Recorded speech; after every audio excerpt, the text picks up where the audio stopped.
नमस्कार, वीएमके न्यूज़ में आपका स्वागत है। मैं हूं सुचिश्री। तो अभी हमारे साथ है समाजवादी पार्टी के शिक्षक सभा के अध्यक्ष और इलाहाबाद झांसी खंड के पूर्व एमएलसी प्रत्याशी डॉक्टर एसपी सिंह जी। उनसे हम बातचीत करेंगे, उनसे जानेंगे कि अभी शिक्षा में किस तरह से समस्या आ रही है, शिक्षा के क्षेत्र में किस तरह की समस्या आ रही है और 2024 में जो चुनाव आने वाला है उस पर भी उनसे बातचीत करेंगे। तो आइए उनसे मिलते हैं और बातचीत करते हैं। तो सर, सबसे पहले तो आप ये बताइए, आप जैसे कि एक शिक्षक के साथ साथ नेता भी हैं, तो आप दोनों को किस तरह से मैनेज करते हैं? जी नमस्कार, आपका धन्यवाद।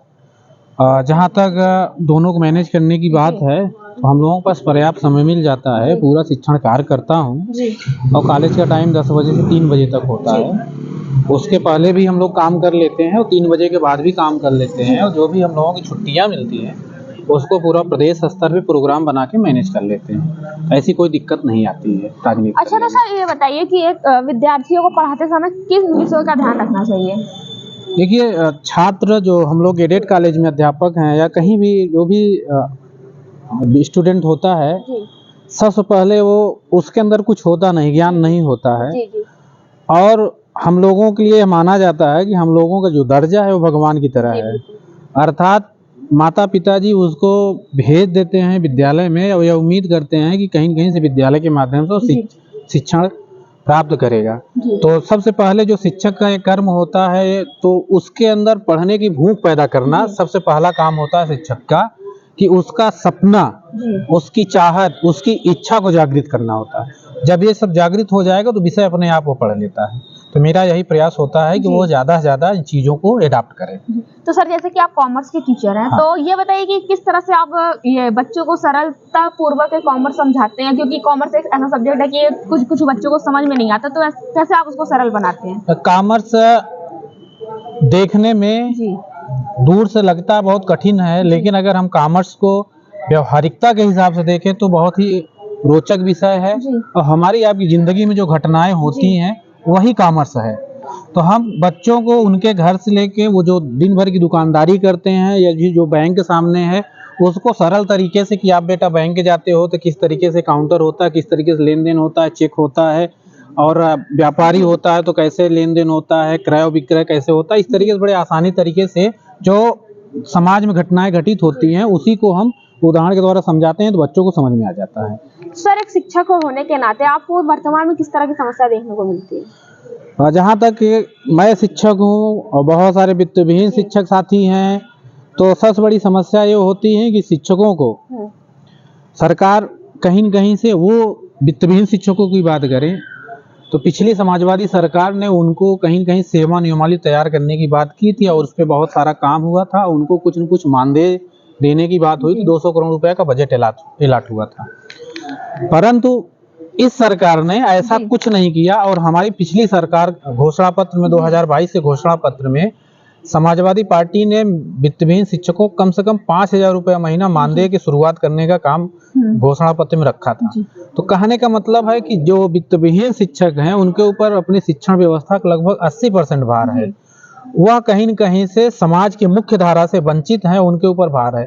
तो सरकार को सबसे पहले वित्तविहीन शिक्षकों को कुछ न कुछ मानदेय की शुरुआत करनी चाहिए, उनकी सेवा नियमावली तैयार करनी चाहिए और उनको कहीं न कहीं से जो चिकित्सीय लाभ है, हमारे किसी भी शिक्षक साथी के यहाँ कुछ कोई घटना हो जाए, कोई गंभीर बीमारी हो जाए तो वो हो सकता है उसको खेत बेचना पड़े, खेत गिरवी रखना पड़े या और कुछ उधार लेना पड़ेगा, तब जाके वो इलाज करा सकता है। तो एक जिम्मेदार नागरिक तो शिक्षक है ही, लेकिन उसके लिए कहीं न कहीं सरकार को भी जिम्मेदारी का निर्वहन करना चाहिए।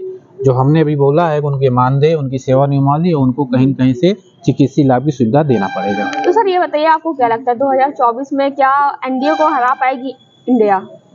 निश्चित रूप से एनडीए पिछली बार जितनी सीट पाई थी वहां से हम लोगों को 100 सीट माइनस करना है। ऐसा कोई मुद्दा नहीं है कि माननीय नरेंद्र मोदी जी ने, प्रधानमंत्री जी ने जो पिछली बार वादा किया था, जो इरादा था 2019 में और 24 में पूरा किए हैं।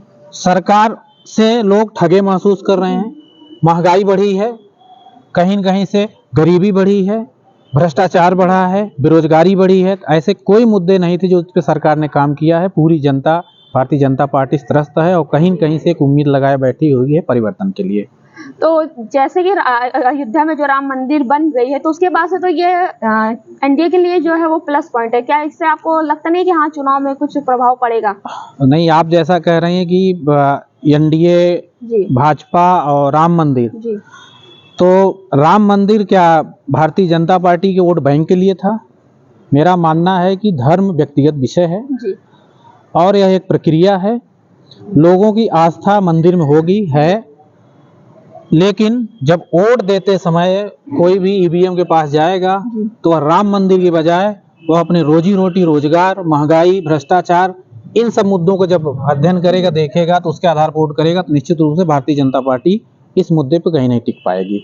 तो सर ऐसे अगर जनता से हम व्यू लेते हैं तो वो यही बोलते हैं कि जब से ये भाजपा आई है, जब से मोदी सरकार आई है, तब से इंडिया जो है वो काफ़ी तरक्की कर रहा है, इंडिया का काफ़ी विकास हुआ है। तो क्या वो विकास को देखते हुए ना देखते हुए वो सपा को वोट करेंगे या फिर इंडिया का नहीं, देखिए, कुछ लोग अगर विकास मानते हैं तो विकास के पैमाने, जहाँ तक हम लोग कॉमर्स पढ़े हैं, विकास के पैमाने यही होता है कि देश में गरीबी कम हुई कि नहीं कम हुई, देश में महंगाई कम हुई कि नहीं कम हुई, देश में आर्थिक असमानता जो था वो कम हुआ कि नहीं कम हुआ। इन सब मुद्दों पर अगर हम अध्ययन करें तो पाएंगे कि भारतीय जनता पार्टी इन सब मुद्दों पे बहुत पीछे हो गई है।